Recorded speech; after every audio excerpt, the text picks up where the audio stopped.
Oi, pessoal, boa noite, bem-vindos.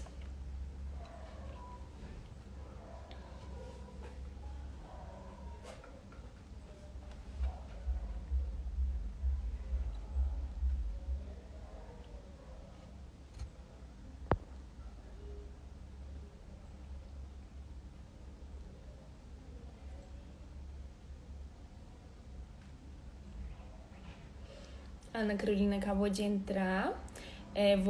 Já solicitou aqui, vou colocar ela.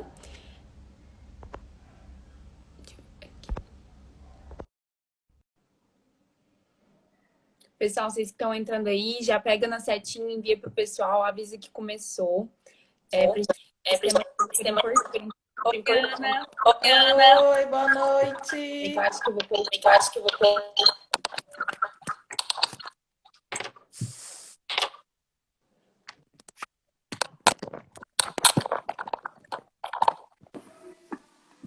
Aí, tudo bem? Aí, tudo bem? Tudo e com você? Tudo jóia. Tudo jóia. Tá me ouvindo bem? Tô. Tô. Pra mim tá. Pra você tá Pra mim dando um tá. eco? Pra você tá dando um eco? Não. Não? Tá, Não? ok aí, pessoal? Tá, ok aí, pessoal? Que no meu parece que tá dando um eco na Que no minha meu voz. parece que tá dando um eco na minha voz. Não, tô te ouvindo bem. Ai, que bom. Ai, que bom. Deixa eu ver quantas horas. Deixa eu ver quantas horas. Ana, o pessoal já tá Ana, o entrando. pessoal já tá entrando. Eu queria que você se Falasse um pouco de apresentasse, falasse um pouco de você. você. Até dar umas 7 Até dar 5 a umas gente 7, 5 a começa. gente começa. Certo, pessoal. Meu nome é Ana Carolina Lino. Eu sou fisioterapeuta, né? Formei na UFO. Ai, sou péssima com anos, gente. Faz uns 2 anos que eu sou formada. Atualmente eu faço mestrado também na UFO, em saúde ambiental, barra coletiva e saúde do trabalhador. Ele é um mestrado oferecido pelo curso de geografia. E atualmente eu trabalho com atendimento domiciliares, sou parceira do Físio para Idosos com o John. E a gente faz esses atendimentos domiciliares e eu tô aí conciliando, né, com o mestrado. Ana, o pessoal tá Ana, o pedindo. pessoal tá Se você tiver um pedindo se fone você pra tiver um colocar, fone pra porque a minha voz tá colocar, dando porque a minha voz eco. tá dando eco. Deixa eu ver. Acho que é porque tá dando Acho que é porque tá dando microfonia. microfonia. Vamos ver se melhor. Vamos ver. Vamos ver.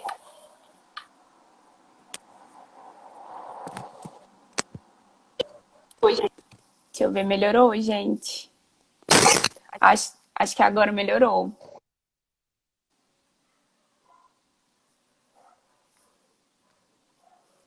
Tá me ouvindo bem?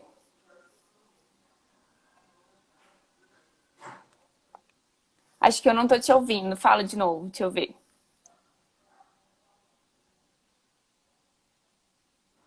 Ixi, acho que ficou sem som. Acho que com o fone ficou sem som.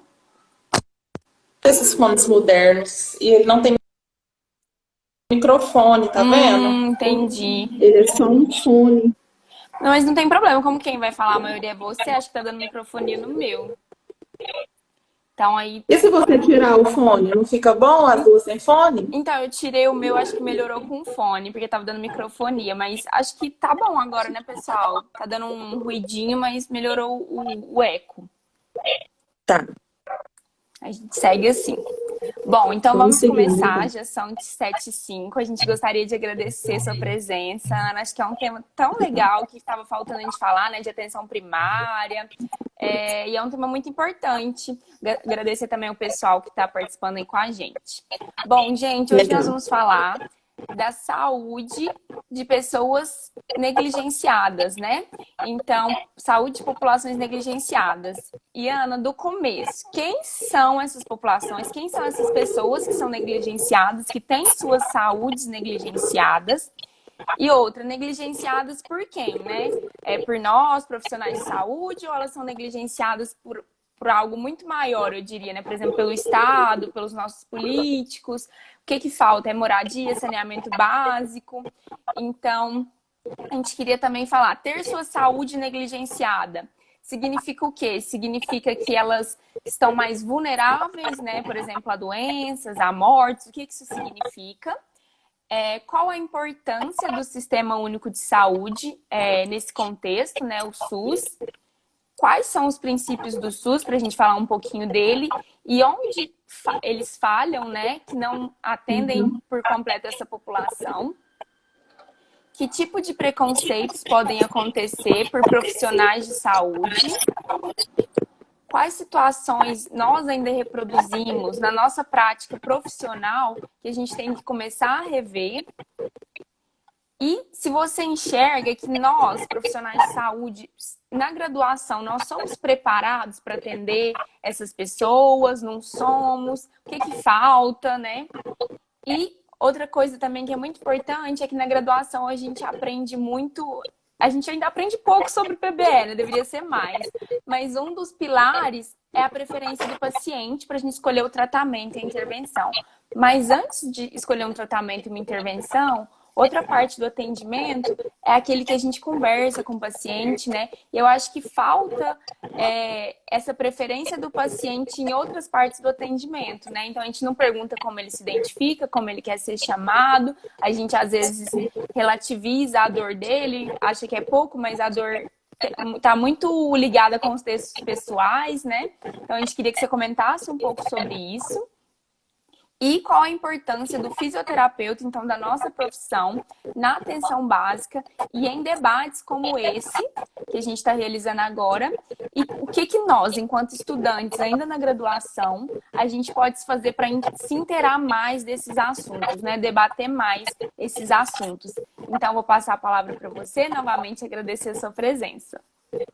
Obrigada. Então, vamos lá começar. Primeiro, antes da gente abordar, eu também queria parabenizar pela iniciativa. Eu participei de uma gestão do DA também na minha época. Não me pergunte o ano de novo, porque eu não sei. Aí, no meio dos 5 anos, em algum ano eu fui do DA. E, assim, eu sei que não é fácil conciliar toda a vida acadêmica com atividades extracurriculares.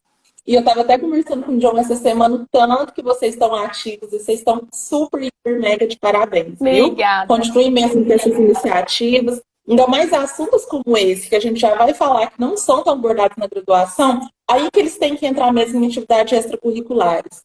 Porque é muito importante falar sobre isso, certo? Então, acima de tudo, 1000 vezes parabéns para você. Tá? Obrigada.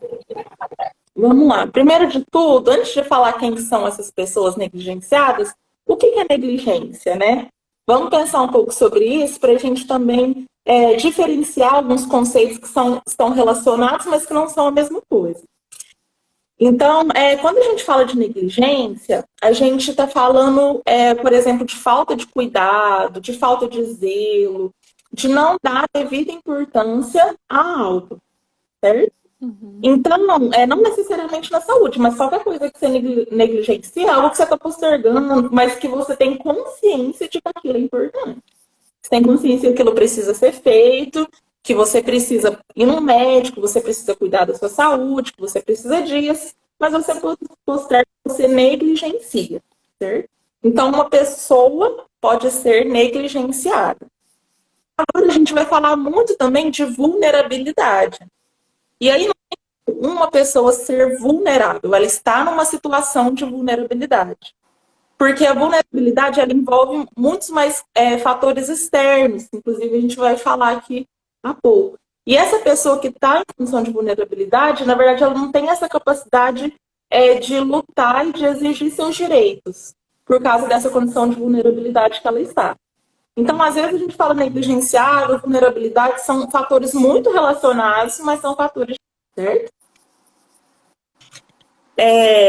E é muito importante também falar que esse termo população negligenciada, ele é um termo relativamente novo na área de saúde coletiva.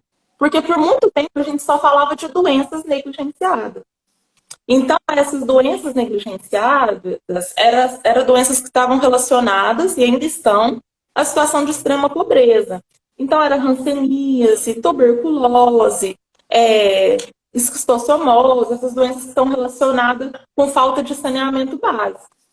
E essas são doenças negligenciadas, só que ficava a impressão de que todo mundo que tinha essa doença era a população negligenciada, e não necessariamente. Eu posso estar com tuberculose, mas não necessariamente eu estou fazendo parte dessas populações que estão sendo negligenciadas, certo? Então, tem essa diferença das doenças negligenciadas da população. Mas quem que é a população negligenciada? São pessoas que têm uma característica, né, em comum, e elas geralmente são as pessoas fora dos padrões da sociedade. Antes da gente falar de governo, que a gente vai falar, antes da gente falar de profissionais de saúde, tem um contexto geral de sociedade.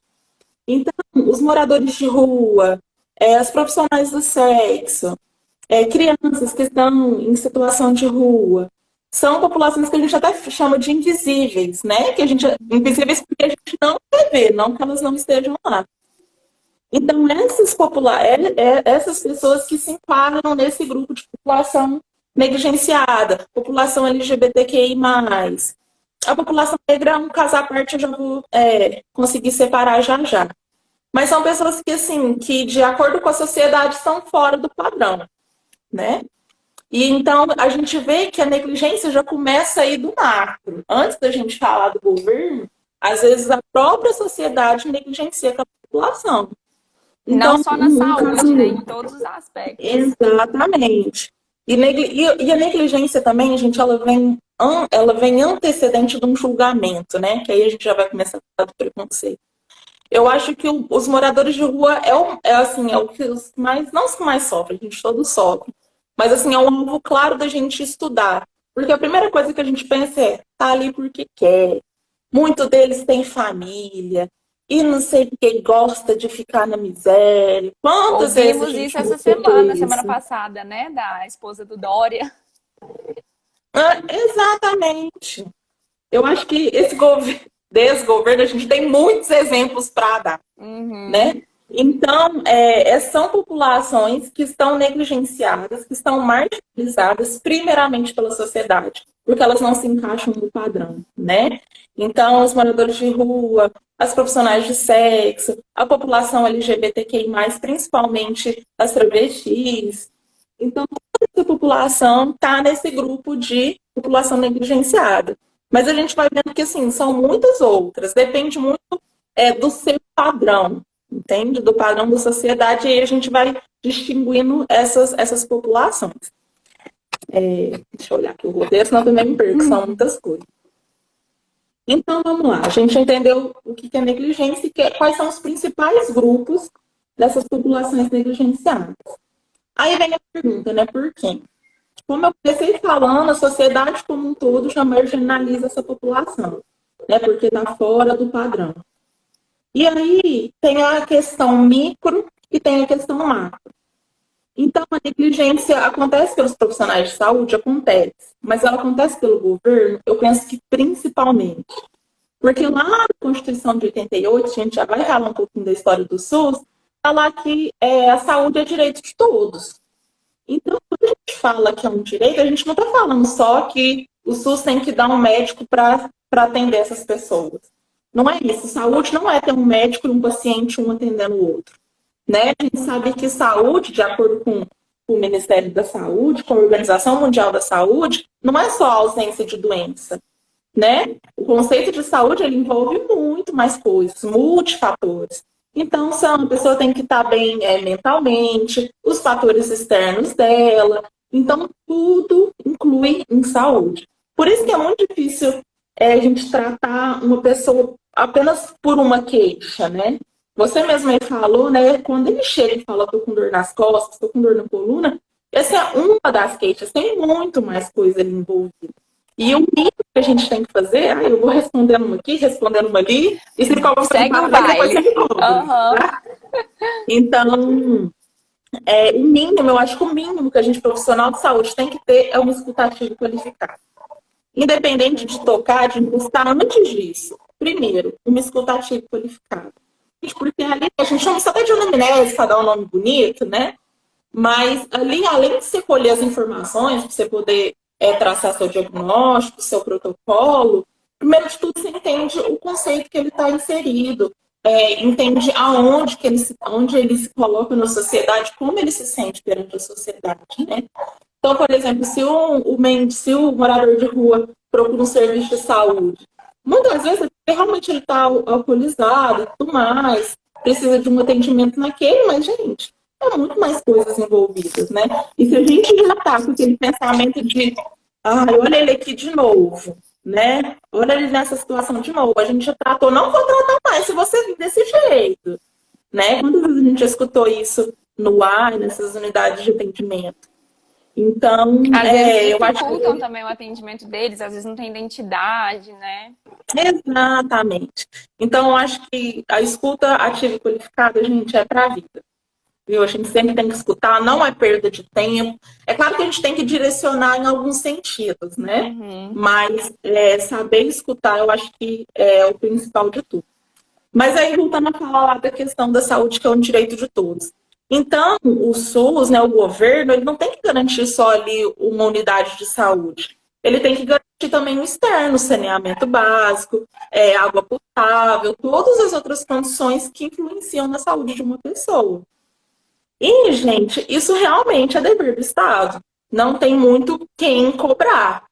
Porque, assim, as populações vulneráveis, como ela está diretamente ligada a situações de pobreza, eles não... Esse termo está muito em moda agora, não movimentam a economia, né? Então, muitas vezes, não são pessoas que têm um alto valor de dinheiro para investir em medicação, na indústria farmacêutica. Eles não investem, às vezes, nos serviços, não tem muito dinheiro para comprar as coisas. Então, é tipo assim, para o governo, para as outras pessoas, ver realmente como pessoa de pouco valor, né? Porque ele não tem dinheiro nem para conseguir fazer ali a economia movimentar, né? Como eles tanto falam. Então, é o governo, sim, que tem que dar conta dessas pessoas, que tem que dar conta de saúde, tem que dar conta do ambiente que eles vivem, que tem que dar conta das condições externas. Então, assim, em grande parte, ela é negligenciada pelo governo, sim. Porque existem estudos, né, sobre isso. Eles sabem onde que essas pessoas estão, onde que elas estão localizadas. Então, eu acho que é falta de preocupação mesmo para gerenciar isso.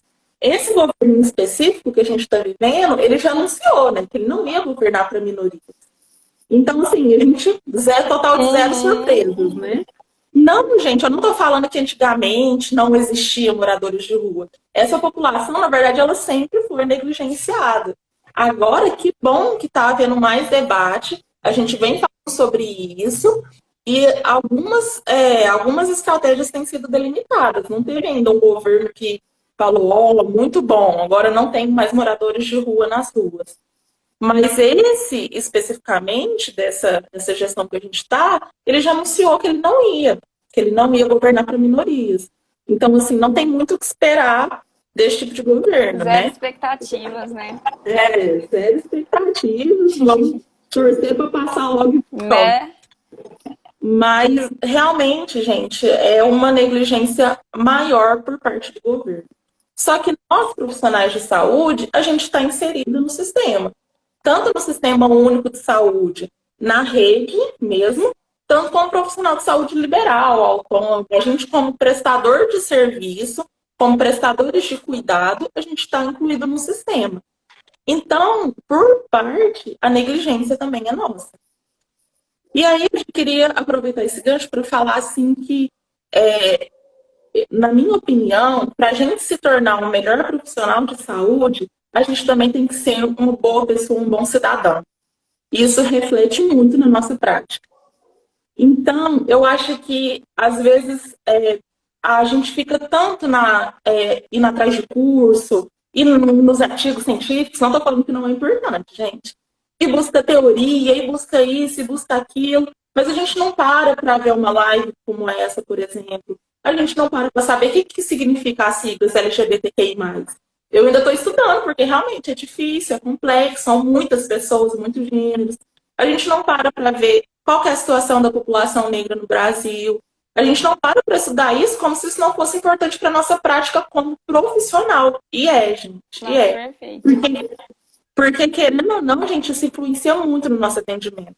A gente, profissional de saúde, a gente escuta muito isso de médico, uma fala muito comum de eu atendo todo mundo igual, sem distinção. Então, não importa se é negro, se é gay, se é índio, eu atendo igual. E, gente, essa fala está absolutamente errada, porque não somos iguais.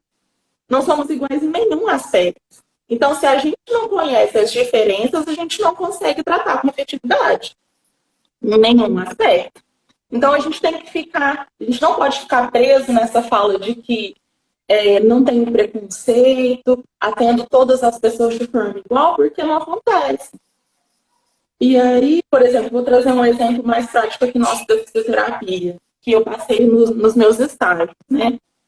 Quando a gente, por exemplo, ia atender na UTI, a gente via claramente uma diferença de quando a gente via, por mais que lá na UTI, gente, a pessoa assim, tá sem roupa, tá com, às vezes, com a vergonha exposta, é só uma pessoa lá mesmo, não tem roupa, não tem como muito você fazer um pré-julgamento, mas mesmo assim, a nossa cabeça já sai.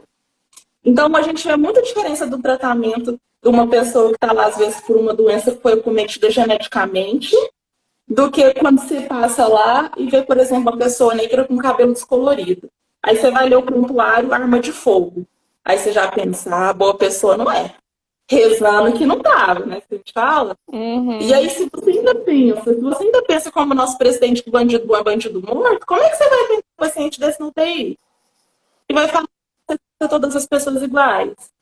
Não tem Então, como. gente, não tem como. Se desconstruir como pessoa, buscar por novos aprendizados, buscar por estudar as minorias. Hoje a gente, graças a Deus, nem fala isso mais, porque não somos minoria. A população negra não é minoria, a população LGBTQI não é minoria, então é um termo já que nem se fala mais, mas são populações negligenciadas, certo? Então, gente, eu acho que assim, é muito importante a gente se desconstruir, buscar novos aprendizados para uma prática profissional. Não é para você ser uma boa pessoa, não é para você pagar de desconstruído, é para você ser um bom profissional. Independente da área, né? Exatamente, independente da área. Porque, gente, o ser humano, a pessoa, ela é complexa e a gente tem que atender ele na sua complexidade. E aí eu vou aproveitar esse gancho, vamos relembrar então os 3 princípios de SUS, para me dar um outro exemplo que aconteceu também nos nossos estágios, que aconteceu comigo. Lembrando, gente, SUS, Sistema Único de Saúde, certo? Ele foi criado há muito pouco tempo, se a gente parar para pensar. Tem mais ou menos aí 30 anos da criação do SUS.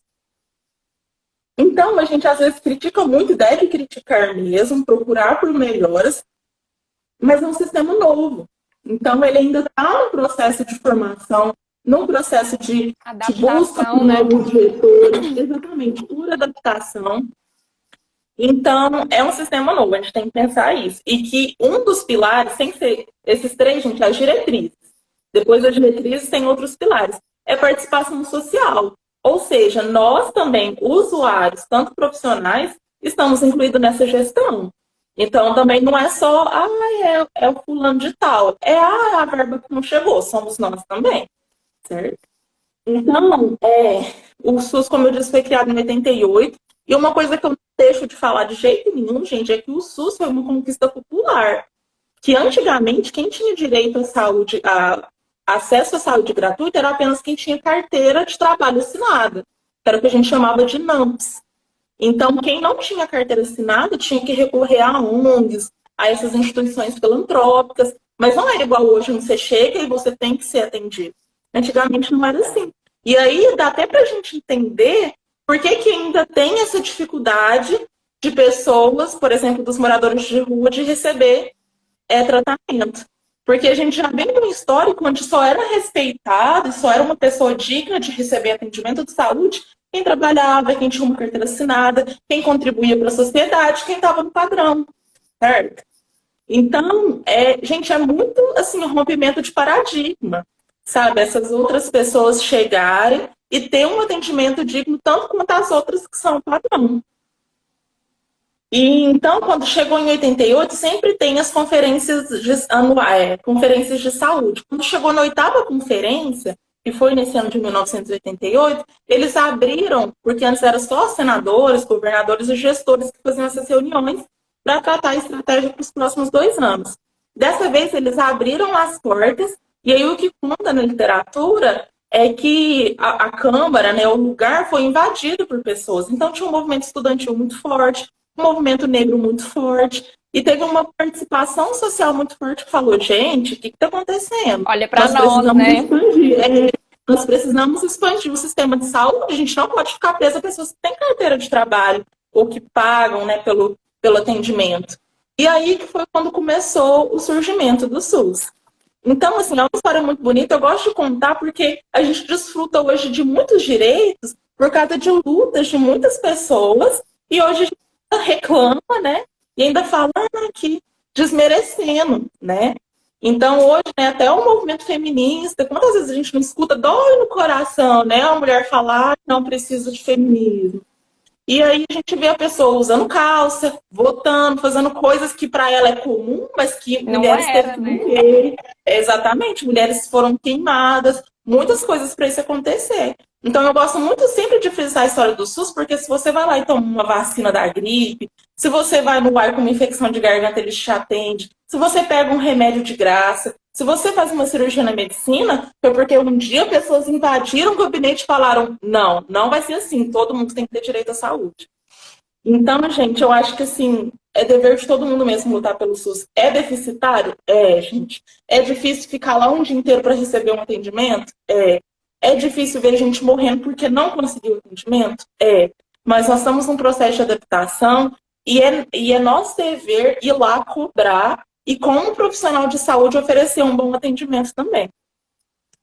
Então, os 3 pilares. Tá vendo que eu vou falando, às vezes eu esqueço, vai me trazendo, Luiz. Pode deixar. Aí, qual foram os 3 pilares principais que se fizeram do SUS? O primeiro a gente chama de universalidade, que, assim, bem resumido, é que todos, sem distinção de nada, têm acesso à saúde, têm acesso às unidades, ao atendimento, certo?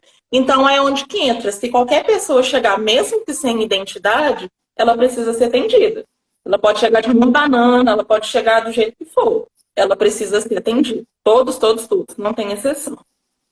O segundo princípio, na verdade, não tem uma ordem, segundo que eu estou falando, mas os 3 são igualmente importantes.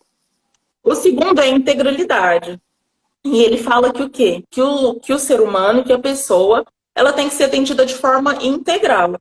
Então tem que olhar todos os aspectos ali da vida dela para poder atender. Não é tipo assim, hoje a gente está aqui, a gente vai atender só isso, e outro dia você volta para a gente resolver outra coisa. Não, a gente vai resolver aquelas queixas de forma integral daquele paciente. E a terceira é a equidade. O que é a equidade? Ela vem num conceito relacionado à justiça. Então, ela vem como tratar com desigualdade os desiguais. Então, a partir de cada demanda de cada pessoa, vai receber um cuidado diferente. Então, trazendo um exemplo assim, bem prático, por exemplo, aqui na cidade de Uberlândia, quando a gente vai num AI, num pronto atendimento, geralmente você recebe uma etiquetinha e uma canetinha, né? Verde, amarelo, vermelha, dependendo do seu atendimento. O que isso quer dizer? Que você não vai ser atendido? Não, mas que tem prioridades ali. Então, se você chega com uma dor de garganta, mas consegue esperar, você vai receber um verde. Se você chega com febre e tal, passando muito mal, eles vão te passar na frente do verde. Isso, gente, é injustiça? Não é. É uma pessoa que precisa de um cuidado mais urgente, não melhor do que o outro, mas com uma certa urgência. E aí você chega com o caminhoneiro, com um cara que sofreu um acidente lá, com os blocos tudo pra fora, ele precisa ser atendido naquela hora. Aí vai atender a primeira pessoa da infecção de garganta? Não. Isso não é injustiça, gente. Isso é tratar com desiguais, de acordo com suas necessidades. Então, a gente precisa conhecer muito bem a necessidade de cada população para a gente poder dar um atendimento eficiente para aquela população, para aquelas pessoas. Então, a gente escuta muito falar sobre esse conceito de equidade, né? E ele precisa realmente ser, de fato, empregado. Para a gente não ficar nesse papo de que são todos iguais, então todos merecem o mesmo atendimento. Não. Aquela pessoa tem uma demanda diferente. Exatamente. Aquela pessoa tem uma demanda diferente e ela precisa, dentro daquela demanda, receber cuidados específicos.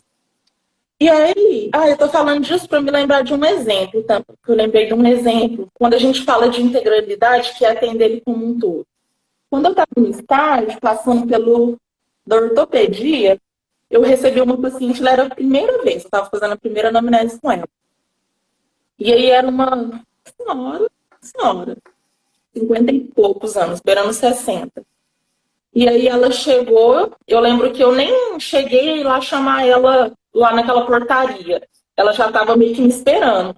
Aí quando eu fui para chamar ela, não sou eu, não precisa chamar não. E entrou. Fui, fiz a anamnese com ela, o problema dela era de ombro. E ela contando, né? E eu, o que tá acontecendo? Onde que começou? E tal, como que dói fazendo avaliação. E aí ela me solta que começou a doer depois de um episódio que o marido dela deu um murro no ombro dela. E eu no estágio, gente, aquelas assim, eu não sabia o que fazia, né? Cadê a Júlia? Aí, eu lembro que eu tava anotando, né, pra não deixar de esquecer nada. E ela falou com naturalidade. Aí eu olhei pra ela e falei assim, ah, tá, mas teve outra coisa? Ela, não, porque ele judia de mim. E começou a contar a história dela. Aí eu falei assim, licença, eu vou ali pegar um equipamento. E corri na professora. Na verdade, não era a Júlia que estava lá, era uma outra. Não vou citar nomes aqui. Aí falei assim, professora, ela apanha do marido. Aí ela falou assim, Carol, vamos tratar o ombro. Aí, gente, eu não consegui fazer mais nada naquele dia. Essa foi a verdade. Eu meio que fiquei enrolando, embromando, porque eu não conseguia digerir aquela história. Mas acabou que o estágio é muito rápido, né? Não sei se já mudou a grade e tudo mais, mas era 3 semaninhas. Uhum. Então, na verdade, eu via ela umas 4 vezes, porque algumas vezes ela faltava também. E eu via que ela sempre não me esperava eu chamar. Ela já ficava pertinho para me chamar. E aí, um dia, eu, na curiosidade, fui lá ver, porque ela falou assim, meu marido vem comigo porque ele não deixa eu andar sozinha na rua. Então, ele sempre acha que eu tô indo para outro lugar e tal, aquela história de comportamento abusivo. E aí, um dia, eu fui lá ver, gente, e era um senhorzinho, daqueles que parece que dá bala para criança, bonzinho, toda a vida.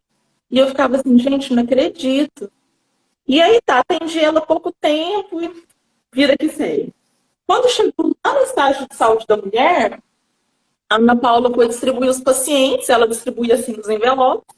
Quando chegou no envelope, eu vi que era o mesmo nome da mulher. Só que eu falei, gente, coincidência.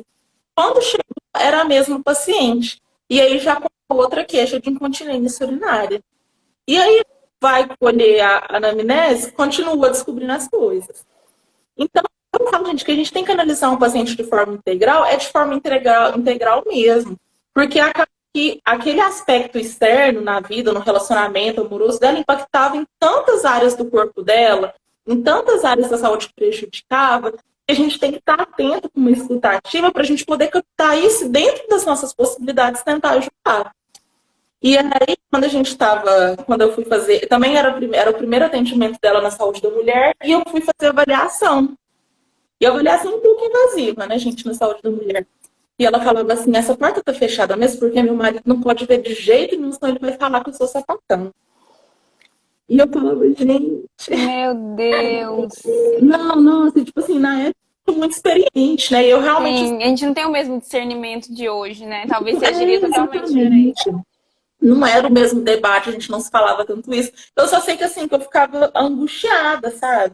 E aí depois ela ficava naquela mesma questão de eu não poder chamar ela já ficava assim perto da porta.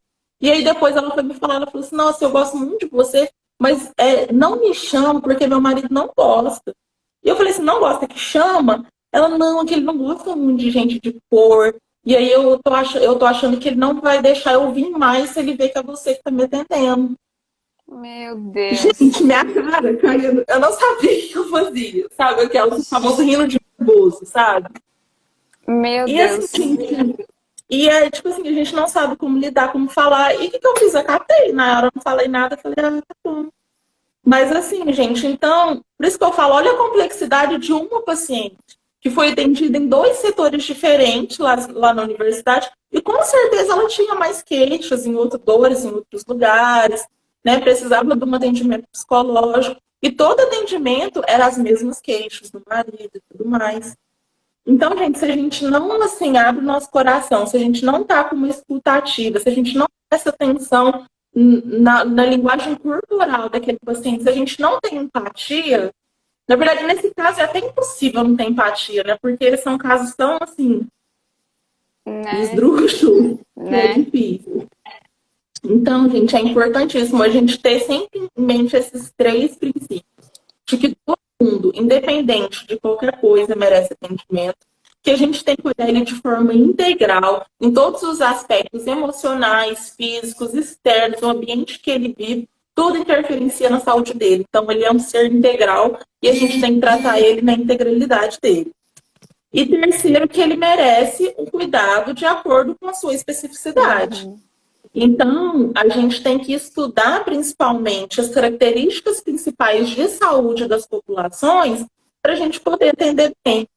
Então, por exemplo, da população negra, se a gente estuda política, se a gente sabe que dentro da população negra eles têm mais chances de ter hipertensão, têm mais chances de ter diabetes, se a gente presta atenção em todos os indicadores que são maiores na população negra, quando vem um paciente negro para você, você já sabe, ó, eu preciso ficar atento nisso, nisso e nisso, porque é mais comum nessa população.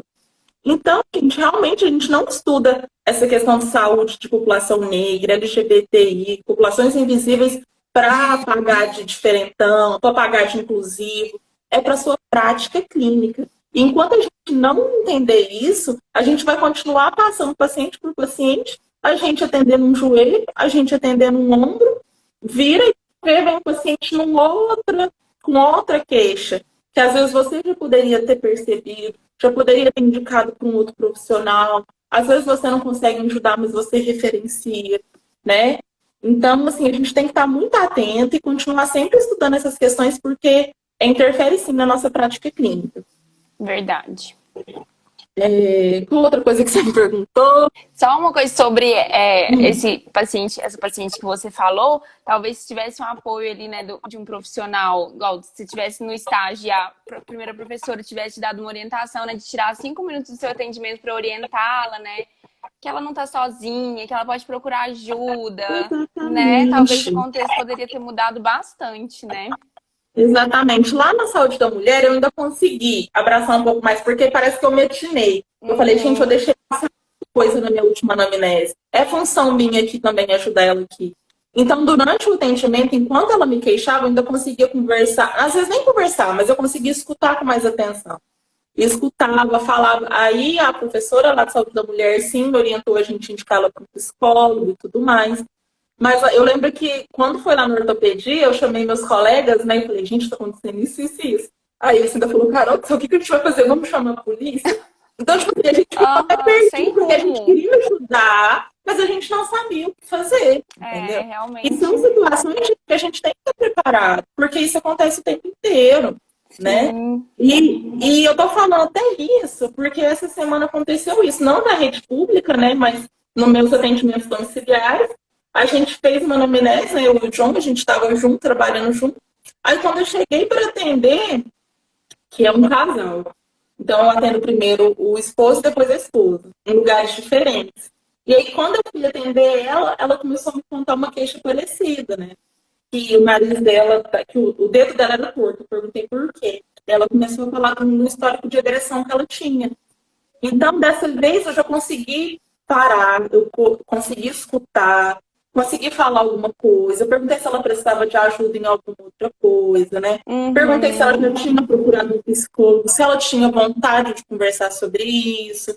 Então, gente, assim, tudo. É a prática, né? Tudo.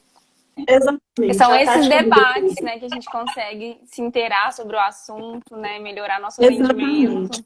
Mas se a gente acha que isso não é importante, que isso não interfere na prática, que isso não tem nada a ver com fisioterapia, porque eu acho que a gente tem muito isso, né? A fisioterapia não está relacionada. Né? Não sei o que, não tem nada a ver. E, gente, tem muito a ver. Tem muito a ver.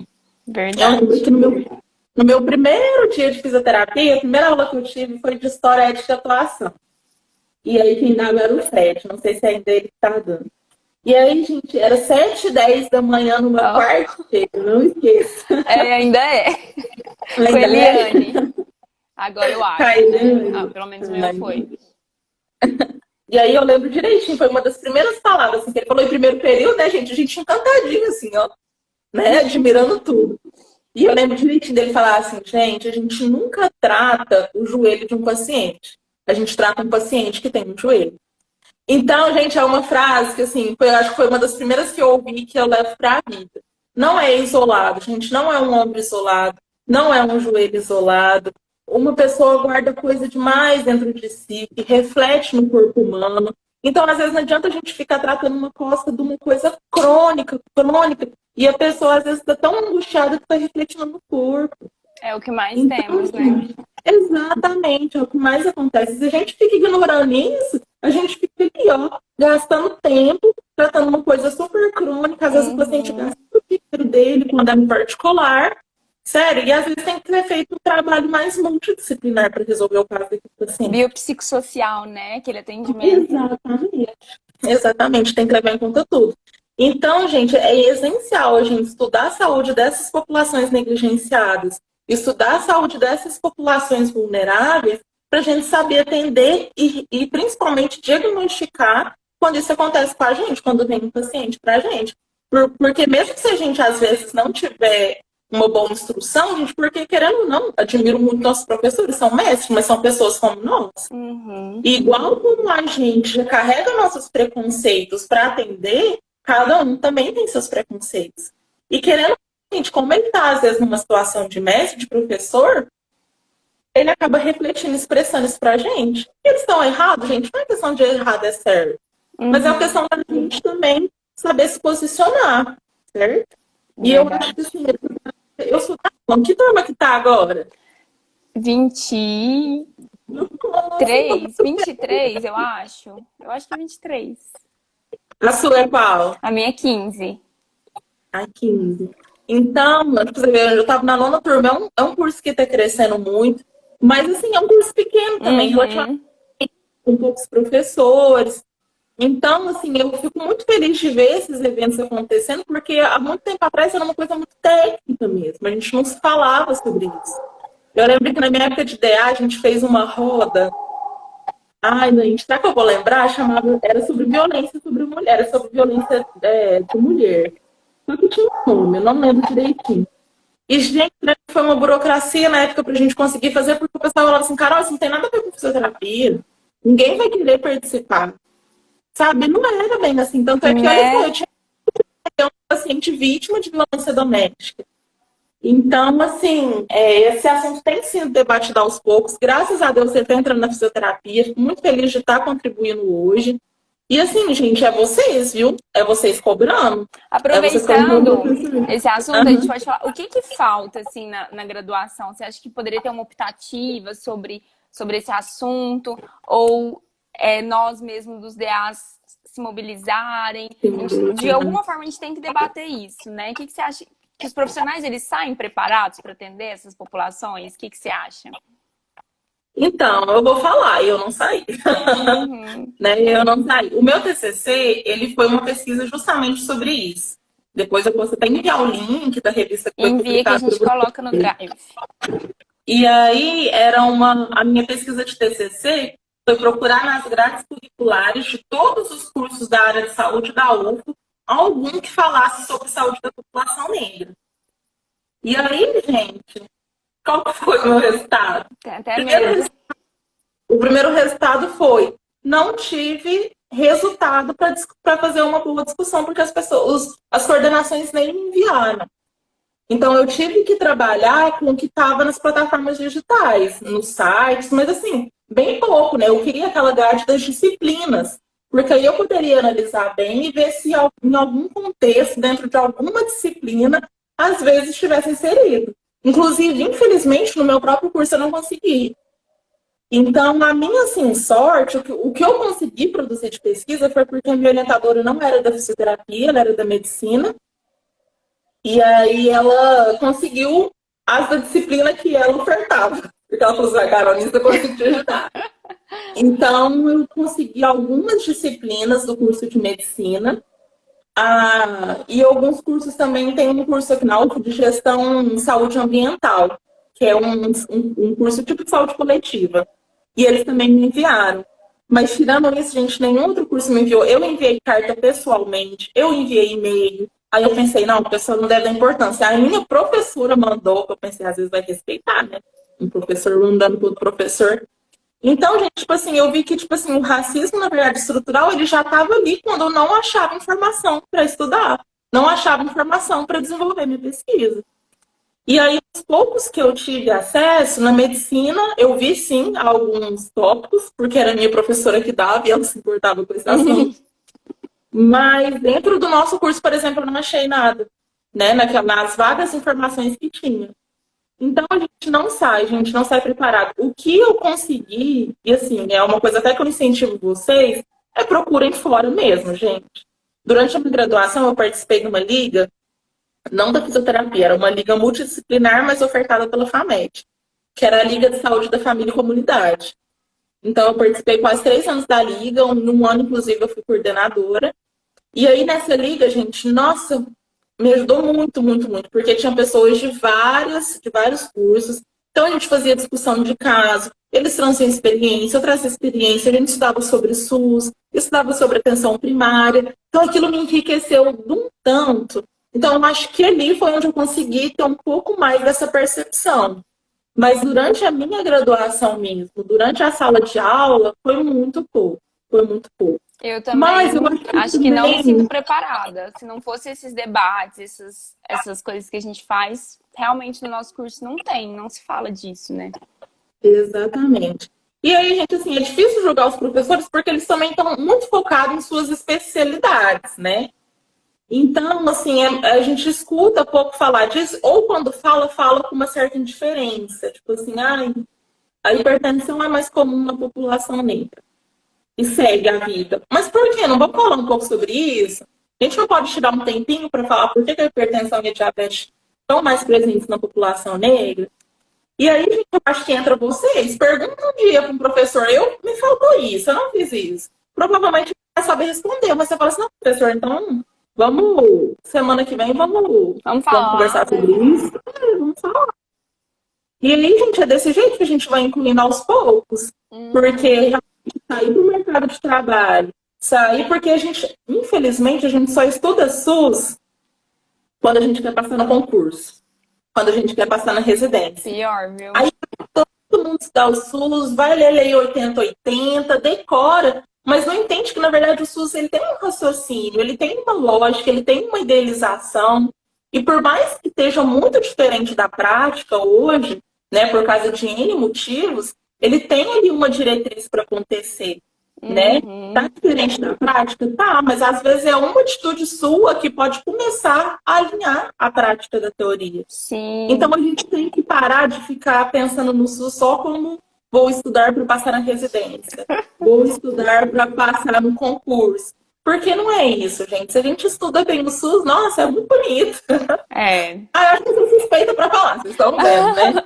Mas, assim, gente, dá para aprender coisa demais ali, dá para aprender coisa demais. E outra coisa que eu já vou falar aqui agora, até antes que acabe a live, que eu não posso esquecer, que eu acho que a maioria das pessoas que estão aqui na live vão produzir seu TCC, vão ser pesquisadores. Gente, uma coisa que a gente precisa fazer é incluir nas nossas pesquisas diferenciações e os quesitos.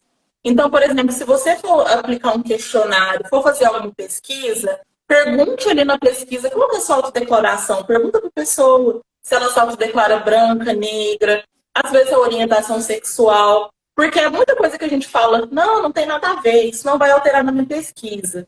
Mas a gente faz importância.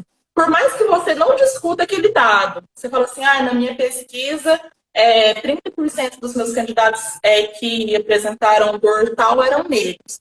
Ok, não precisa, às vezes, debater por que eram negros. Às vezes não cabe a sua pesquisa, mas deixa o dado lá. Porque algum outro pesquisador que esteja pesquisando sobre isso vai achar. E aí, o que acontece muito? Às vezes, a gente pesquisador, né, vamos fazer pesquisa, vamos procurar dados, e a gente não tem esse recorte raça e cor. Então, a gente não sabe. E quando você vai criar uma política pública, quando um governo, não esse, um governo decente, vai tratar estratégias, eles olham as pesquisas, né? Eles olham o Instituto, o IBGE, olham o que está acontecendo. E aí, se não existe pesquisa baseada em evidência, baseada no quesito raça-cor, não tem muito o que se falar. Uma estratégia ela não é baseada no senso comum, ela é baseada em número, em pesquisa. Então, a gente precisa colocar isso. É uma coisa assim que eu peço para vocês que, muitas das vezes, os nossos próprios orientadores não se atentam para isso. Muito legal, eu nunca tinha pensado nisso. Uma boa Exatamente. Sabe porque eu vou dar um exemplo para você ver. O nosso índice, quando eu falo brasileiro, de mortalidade materna era muito alto. E aí, um dos desejos do milênio era diminuir esse índice. E aí foi construída toda uma estratégia do governo, com propaganda, com treinamento adequado, para diminuir essa mortalidade materna. E aí fizeram um parâmetro, né, de tal ano até o ano, para ver se tinha diminuído, e tinha diminuído. E aí começou a se comemorar e tal, que já estava diminuindo, que estávamos conseguindo. Aí o movimento negro falou assim, vamos fazer um recorte raça-cor, para a gente conseguir policiar melhor e ver quem que são essas pessoas, quem que são essas mulheres que estão morrendo. E aí foi ver que, na verdade, as mulheres brancas pararam de morrer, mas as mulheres negras morreram mais nesse tempo. Então, às vezes, a gente está comemorando índices e tudo, gente, mas e a população negra nisso como é que fica, né? E as outras populações que sofrem com isso? Então, a gente fica nessa de que não é importante, de que não precisa, mas né, são pessoas morrendo, são pessoas de uma raça só, tem alguma coisa de errado aí. Né? Se a gente sabe que a população negra, por exemplo, é a maioria aqui no Brasil, se a maioria da população negra contrai hipertensão e diabetes, a gente precisa tratar uma estratégia para isso. É muito óbvio, né? A gente tem que relacionar quem mais contrai a doença e traçar estratégias específicas para isso. Uhum. Exatamente. Então, se a gente não faz essa distinção de raça-cor, se a gente não faz essa distinção de gênero, muitas vezes da orientação sexual, às vezes tem dados preciosos ali na sua pesquisa e deixou passar. Ó, a Denise comentou que achei tão interessante, queria incluir essas questões no meu TCC. Nunca tinha parado para pensar nisso. Exatamente. Gente, não é difícil. Se você está aplicando um questionário, é um X que a pessoa vai preencher muitas vezes. Verdade. Igual eu falei, às vezes é difícil a gente fazer uma discussão em cima daquilo, às vezes mas deixa o dado ali. Alguém vai encontrar ele e vai desenvolver uma coisa. Vai utilizar, né? Exatamente. Quando você menos vê, alguém vai ter te citado e você vai ver essa coisa. Ó, faltam 7 minutos. Se alguém tiver pergunta para mandar para a Ana, pode mandar. Eu vou pedir para você falar um pouquinho sobre situações que a gente ainda reproduz. Uma coisa que você falou muito é da escuta, né? Pra gente escutar é uma das dicas, vamos dizer assim. Mas que agora das situações que a gente ainda reproduz, que você acha que a gente tem que repensar, que tipo de coisa que ainda acontece na nossa prática que a gente tem que tomar cuidado. Você consegue citar alguma coisa? Eu acho, Lisa, que a gente tem que fazer um exercício muito, assim, importante de desconstrução, que é a gente mesmo se corrigir. Porque é muito difícil você não pensar isso, né? Como é que você fala? A partir de hoje não vou pensar assim. Isso não existe. É uma reconstrução. Então, a gente precisa se recorrigir. O que eu fazia muito durante o estágio. Quando eu via que eu estava julgando, nossa, eu tentava me corrigir na hora. E aí que eu fazia questão de ir lá atender aquele paciente. Então, por exemplo, isso me marcou muito. Às vezes tinha um paciente com hepatite e ele estava todo amarelo, né? Ele já estava numa situação bem ruim. E aí todo mundo, nossa, foi hereditário, tadinha, a família toda ali perto chorando. E tinha um cara que tinha sido por arma de fogo, cabelo descolorido, risquinho aqui na sobrancelha. E não tinha família, ninguém lá. Então eu falava, é esse que eu vou fazer questão de ir lá atender. Então, muitas vezes também eu lembro de uma situação de ver mulher, adolescente, principalmente grávida. E aí, quando vê uma mulher grávida mais nova, muito, né? Exatamente. Às vezes vê uma branca, uma não negra, nossa, que corajosa, formando uma família logo cedo e tudo mais. Aí, às vezes, quando você vê uma que você sabe que não tem muita condição, fala, nossa, de novo, colocando outro filho no mundo, nem pensou, nem teve condição. Gente, infelizmente, a gente pensa isso, a gente foi criado para pensar dessa forma, a sociedade nos instruiu para pensar dessa forma. Então, a gente tem que desconstruir, gente, nosso pensamento. É difícil, é difícil. Mas se a gente não desconstruir, gente, quando a gente chegar nesse paciente, você querendo ou não, seu atendimento ali vai ser diferente. Outra coisa que eu vi esses dias, que eu tava vendo uma live também, é sobre a curiosidade. A gente separar o que é curiosidade do que a gente vai utilizar na nossa prática, né? Então, às vezes, você deu o exemplo da mãe aí, a gente perguntar, mas com quantos anos? Tem outros filhos? Tipo, às vezes é importante pra minha prática, né? Que realmente essas perguntas são, mas às vezes é curiosidade. Eu vi também de transexuais. Às vezes fica perguntando, mas você fez cirurgia? Para eles são perguntas invasivas. A gente às vezes não entende, mas são. Perguntar qual o órgão sexual da pessoa. Isso não se pergunta, entendeu? A não ser que você seja um médico e isso seja relevante para você, às vezes não é só curiosidade. Então, saber separar isso, né? Às vezes você aproveita ali da sua posição de profissional de saúde para, às vezes, alimentar seu preconceito. Entendeu? Para você pensar, tá vendo? foi promiscuidade. Quando vê, por exemplo, um LGBTQI que descobre um HIV positivo. Tá vendo? Sabe? Então, tipo assim, muitas vezes a gente pergunta as coisas pra gente alimentar e o pior de tudo, a gente vai lá e comenta com o nosso colega. A gente ainda dissemina nosso preconceito, a gente dissemina nosso preconceito, a gente fala, nossa, você viu? Gente, eu sei, eu passei pelo estágio. Quando acaba, você fica ali naquela rodinha comentando o que aconteceu naquele dia, naquele atendimento. Então, às vezes, você comenta. Policiar, você né? fala. Exatamente. Ana, Então, eu acho que isso é uma das coisas principais. É se policiar sempre. E, gente, estudem. Gente, estuda. Isso não é senso comum. Tem pesquisadores que estudam população negra, que estudam população indígena, vamos seguir morador no de Instagram, rua. ler as publicações, né? Exatamente. O Instagram tá com muita informação de qualidade. Ah, e outra coisa, por último, para acabar. Gente, a gente, como profissional de saúde e detentor de alguns conhecimentos, é nossa obrigação combater as fake news em saúde. Então, a gente viu fake news, as pessoas estão falando abobrinha, reforçando o senso comum de algumas coisas, reforçando preconceitos. É nossa função também como profissional de saúde rebater essas fake news. É uma pensamento que eu queria deixar por aqui hoje. Muito bom. Faltam 3 minutos, então. A gente sempre fala uma palavra-chave para o pessoal se inscrever e ganhar o certificado. Hoje a nossa palavra-chave é defenda o SUS, tá? Arrasamos, né? Então, gente, quem não defende não ganha certificado, né? Exatamente, pode então, sair. Defenda o SUS, tá? Vai ser a palavra-chave. Aí pode pôr a sigla SUS, tá? Defenda o SUS. Faltam 3 minutinhos pra gente acabar. Gostaria de te agradecer. Nossa, foi muito interessante. Fiquei, assim, adorei as histórias, os ensinamentos mesmo pra gente se ligar, se atentar em algumas coisas, passar a enxergar essas populações, né? E ser melhor como profissionais. E uma mensagem que eu gostei muito que você deixou é que esses temas são coisas de fisioterapia, sim.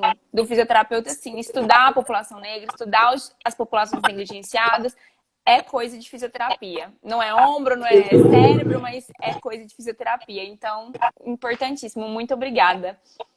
Exatamente. Gente, obrigado a vocês. Obrigado pelo convite, pela iniciativa. Continuem com esses temas. Vocês têm sim essa obrigação como atividade extracurricular. Eu estou sempre por aqui. Se vocês quiserem fazer mais vezes, pode fazer. Eu também tenho muitas outras pessoas também que eu posso indicar, colegas que também falam sobre isso. Vamos dar mais voz para pessoas negras, para pessoas LGBTs, que estão dentro da universidade, que querem falar sobre isso também, tá certo? Podem contar sempre comigo, tá? Ó, já vai desligar 1 minuto, então um beijo, pessoal, agradecendo, dizendo que amou. Obrigada, até a Carol. próxima. Beijo. Tchau, gente. Beijo. Tchau, pessoal.